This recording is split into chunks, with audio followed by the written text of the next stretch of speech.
BBC Urdu کے programme سیربین میں خوش آمدید. ہمارے لندن اسٹوڈیو سے میں ہوں عالیہ ناز کی. اسرائیلی انتخابات میں بنیامن نیتنیاہو کی لیکوڈ پارٹی مسلسل چوتھی مرتبہ کامیاب ہو گئی ہے. یہ کامیابی فلسطینیوں کے مستقبل کو کیسے متاثر کرے گی؟ سزائے موت کے مبینہ نوعمر مجرم شفقت حسین کی سزا پر عمل درآمد رکوانے کے لیے پاکستانی سول سوسائٹی اور عالمی ادارے آخری کوششیں کر رہے ہیں. اور کیا کبھی آپ نے سوچا ہے کہ پینگوئن کے ٹھمک ٹھمک کر چلنے کی آخر وجہ کیا ہے؟ دیکھیے کچھ دیر بعد.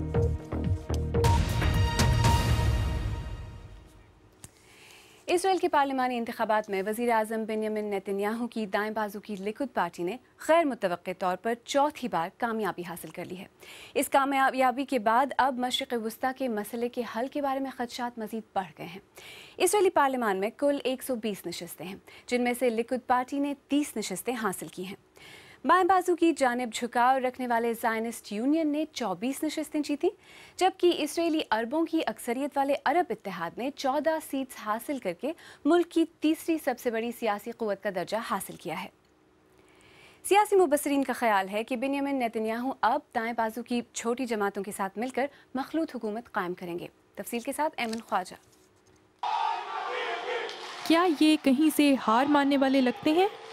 صرف ایک دن قبل انتخابات ان کے ہاتھوں سے نکلتے ہوئے نظر آ رہے تھے، لیکن آج ان کے حامی ان کے نام کے نعرے لگا رہے ہیں اور بنیامن نیتنیاہو اپنی فتح کی خوشی منا رہے ہیں. تمام مشکلات کے باوجود لیکوڈ پارٹی نے فتح حاصل کر لی ہے. لیکن منگل کی رات صورتحال اتنی واضح نہیں تھی. ابتدائی انتخابی جائزوں میں کہا گیا تھا کہ حکمران جماعت لیکوڈ پارٹی اور اس کی مخالف زائنسٹ یونین کے درمیان کانٹے کا مقابلہ ہے، لیکن وہ غلط نکلے. لیکوڈ پارٹی نے 30 نشستیں حاصل کر لی ہیں، جن سے دائیں بازو کا ایک مضبوط اتحاد بنے گا. دوسری جانب زائنسٹ یونین کے لیے رات لمبی تھی. پارٹی کی یہ خواہش کہ وہ نیتنیاہو کی حکومت کا خاتمہ کر دے گی غلط نکلی، اور بدھ کی صبح کو پارٹی کے رہنما یtzhak herzog نے اپنی ہار تسلیم کی. میں اسرائیلی لوگوں پر یہ بات واضح کرنا چاہتا ہوں کہ ہمارے مسائل اور چیلنجز ویسے کے ویسے ہیں، کچھ نہیں بدلا. اپنی مہم میں نیتنیاہو نے ایک حالیہ انٹرویو میں فلسطینیوں کو الگ ریاست دینے کی پالیسی کو خود ہی مسترد کر دیا تھا. ان کا یہ بیان انتہائی دائیں بازو کے ووٹ حاصل کرنے کی کوشش تھی. اس کے علاوہ انہوں نے وعدہ کیا تھا کہ مقبوضہ فلسطینی علاقوں میں وہ اسرائیلی آبادکاروں کے لیے نئی بستیاں قائم کریں گے. انہوں نے اسرائیلیوں کو یہ وارننگ بھی دی تھی کہ اس بار اسرائیل کے عرب شہری بھی اپنے ووٹ دے رہے ہیں اور اس لیے تمام اسرائیلیوں کو اپنے ووٹ لازمی ڈالنے چاہیے. ایک بار پھر نیتنیاہو نے جیت حاصل تو کر لی، لیکن اسرائیل آج بھی تنہائی کا شکار ہے. اور سوال یہ ہے کہ مشرقی وسطیٰ کا مسئلہ حل کی جانب کیسے بڑھے گا.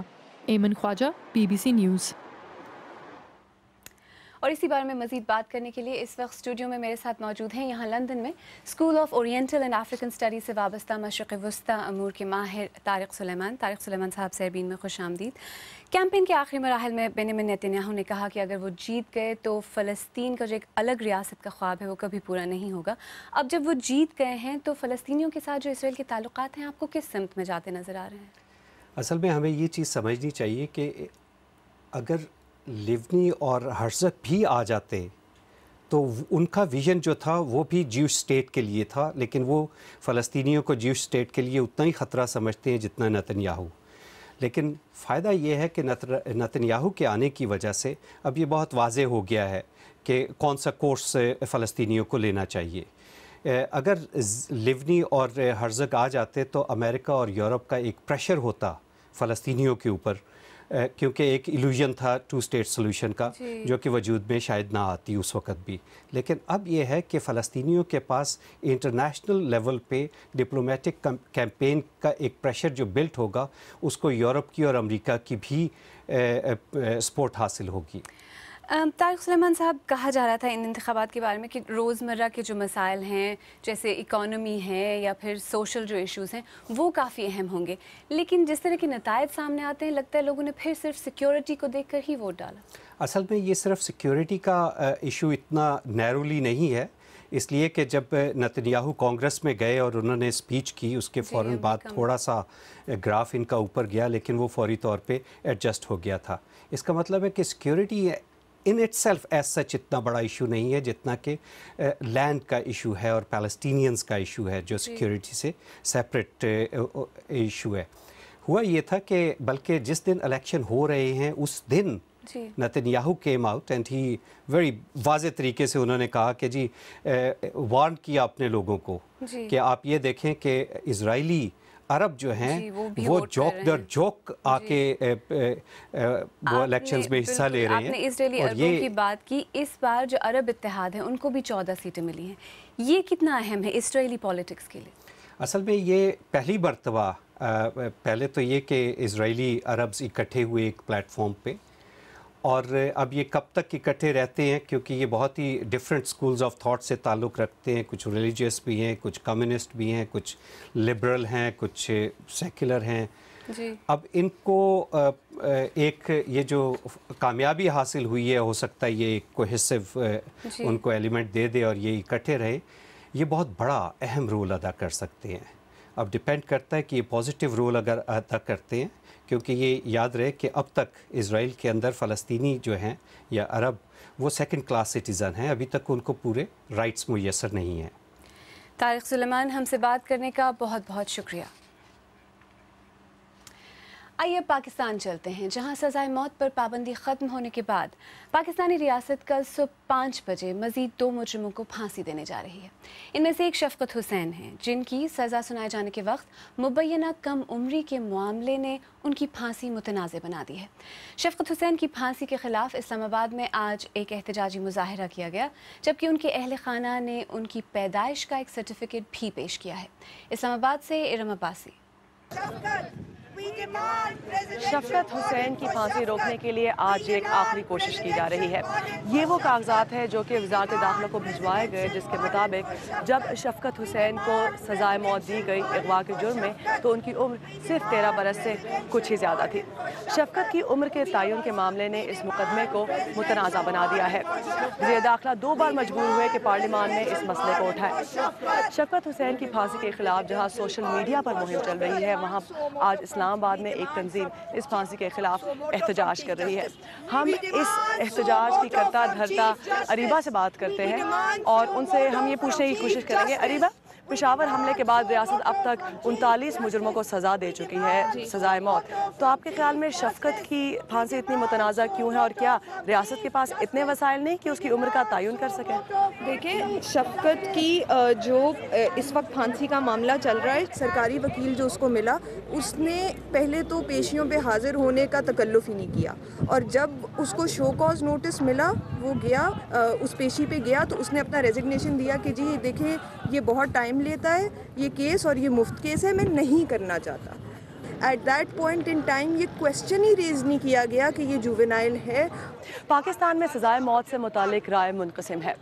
بعض لوگوں کے خیال میں پاکستان حالت جنگ میں ہے، اس لیے سزائے موت ہونی چاہیے، لیکن بین الاقوامی تنظیموں سمیت بیشتر ایسے پاکستانی ہیں جو کہ سوال اٹھا رہے ہیں کہ کیا پاکستان کا شواہد جمع کرنے کا نظام یا انصاف کی فراہمی کا نظام اتنا مضبوط ہے کہ بے گناہ سولی پر نہ چڑھے اور گناہ گار بچ نہ سکے؟ ارم عباسی، BBC نیوز، اسلام آباد۔ آئیے اب دیکھتے ہیں کہ اس بارے میں آپ ہمارے سوشل میڈیا صفحات پر کیا کہہ رہے ہیں۔ اشفاق ترین پشاور سے لکھتے ہیں، جیسا کہ سب جانتے ہیں یہ اسلامی جمہوریہ پاکستان ہے، لہٰذا اس سلسلے میں شرعی حکم کی طرف رجوع کیا جائے۔ سردار باسط حنیف راولاکوٹ سے لکھتے ہیں، یہ پھانسی روک کر تحقیق کی جائے، پاکستان میں اکثر فیصلے غلط ہوتے ہیں۔ خان آغا چارسدہ سے لکھتے ہیں، جس نے سزا سنائی ہے ان سے پوچھو کہ یہ سزا کس قانون کے تحت دی ہے، عام عوام کو قوانین کا کیا پتہ۔ اور اب کچھ مختصر خبریں۔